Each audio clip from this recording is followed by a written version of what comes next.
Artika Raj, Managing Editor, Youth Ki Awaaz, caught up with All India Bakchod co-founder Tanmay Bhat just minutes before he was set up to go on stage at Converge 2016. So watch and listen now to what transpired in their conversation. So, cutting straight, what happens and what goes through your head when someone comes and says to you, Tanmay sir, आपके खिलाफ FIR हो गया है? At this point, I go like, thank you very much for making me relevant once again. It's because of people like you, people keep discussing me. So, no, it's at this point, it's become second nature. Like, it's happened. We've been in trouble twice now, and by now it's second nature. We know exactly what to do. Okay, this is what you do. My first reaction now is to just disengage, take a vacation immediately, go because of biggest realization that I've had is with the internet now and with online stuff. The hate that you see on your screen, if you just put your screen down and you look outside, you realize, oh my god, the birds are still chirping, the trees are still swaying, and the world is still a nice place. So first thing that I do is I disengage and I just disappear. And one thing that I do consistently is I talk to people who follow our work a lot, because that's the only way you feel better. When people are like, hey, it's going to be okay, it's going to be okay. So that's one of the things that I started doing after the last Snapchat thing that happened. I started doing a lot of video calls with fans. And it was just, talking to fans when they're inside their house watching your stuff, it makes you feel better. So I shamelessly go like, where are the people who like me? I'm going to go speak to them immediately. So that's my approach. So, but why is that? And I talk about, in history, satire and comedy have been such strong truth tellers. But we see a time jahan per comedy is also landing you in trouble. So why do you think it's, and you and as in your position as part of AIB, why do you think, is it people can't take a joke anymore? What's changed? I think the internet has given a voice to almost everyone. And I think what hate is always makes more noise than love.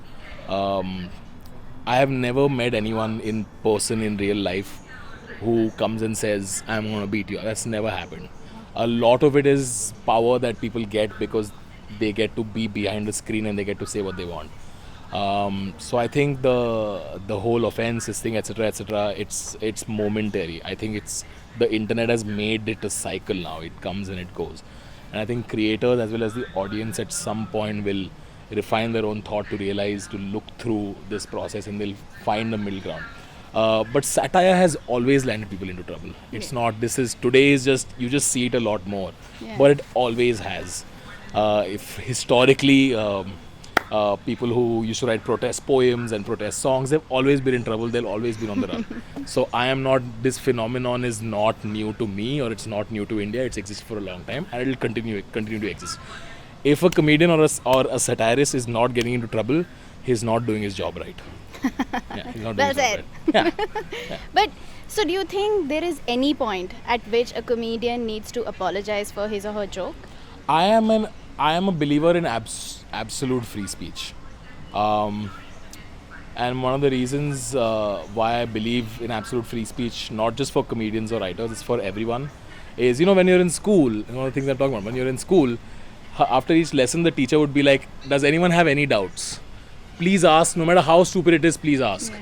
And some kid will raise his hand and he'll ask a really stupid question. And the reason why the teacher is saying, please, anyone has any doubts, is to create an environment of no judgment so no one feels judged.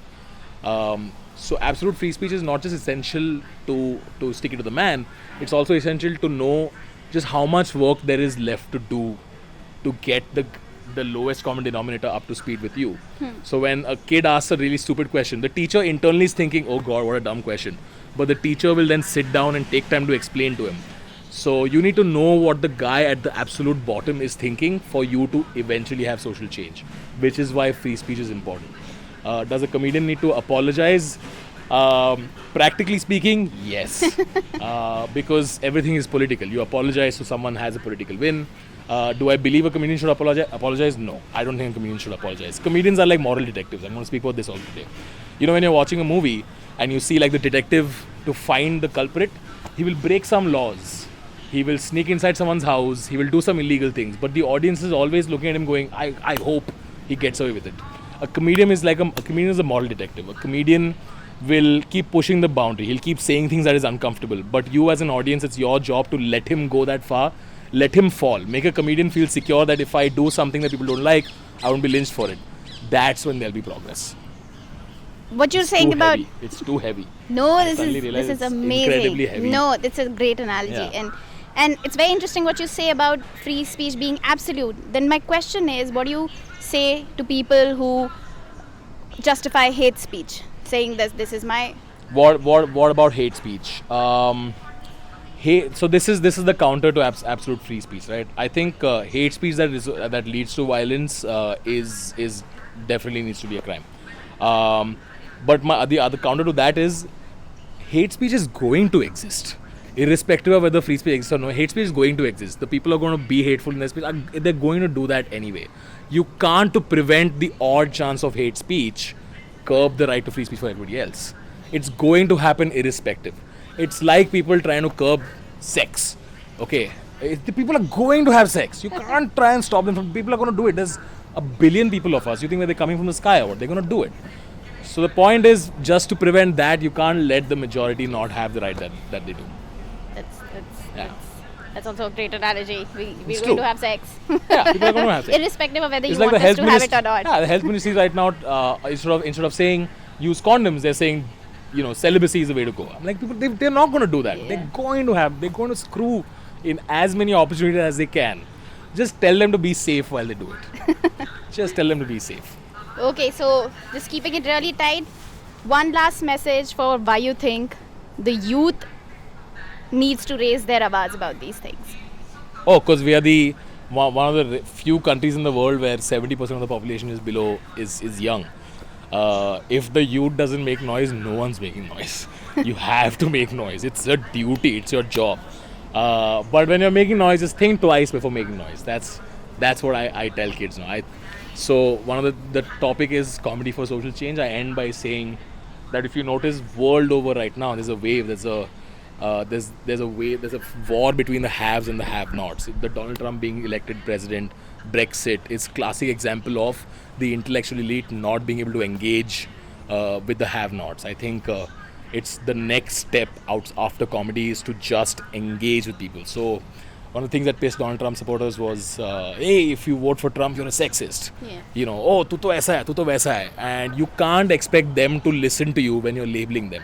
I think the next step needs to be engagement with people who you disagree with. I think that's incredibly important, especially people who think they're liberal, especially people who think they are open-minded. They need to do that first. You cannot cannot come from a place of judgment. You need to hold back. You need to look at what the problem is and you need to engage properly.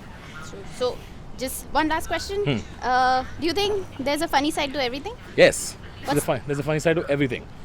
Depends on what the joke is. There's a theory that comedians have is you always punch up, which means you never make a joke about the disenfranchised. You always make a joke. You always punch up. So even if it's say sexual assault, for example, you never make a joke about the victim. You always make a joke about the system that brings about a situation where people are treated this way. So you always punch up. So there's always a funny side to everything. You just need to find what's funny. So what's the funniest thing about Donald Trump becoming president? Oh, well, It's a tough one. it's a tough one. Where do you even begin, man? There's nothing funny about Donald Trump. Gotcha! The one thing Let it that's go not on funny. record. I got Tanmay Bhat. Yeah, to say there's Make it nothing an funny. exception. Yeah, there's nothing funny about Donald Trump.